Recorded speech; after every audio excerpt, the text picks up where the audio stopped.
লেলিয়ে যাওয়া ইচ্ছা বাহিনীর কারণে তারা নিজেরা কিছুদিন আগে একটা হুন্ডা ৩,০০০ টাকা দিয়ে কিনে এনে আপনাদের এলাকায় পড়েছে। ওই এলাকার ওই মামলার আমি ৩ নম্বর আসামি। আরে আমরা একাত্তা আগেও আমরা করে শুতে পারি নাই।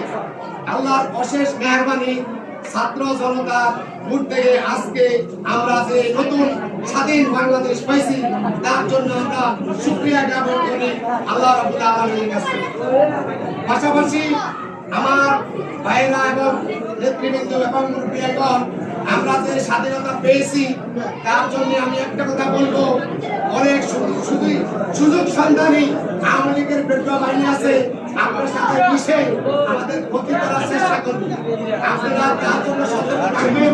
কারণ হলো এখনো আমরা নির্বাচিত হয় না, আমাদের অনেকগুলা গুরুত্বপূর্ণ কথা আছে, তারা আমাদের সাথে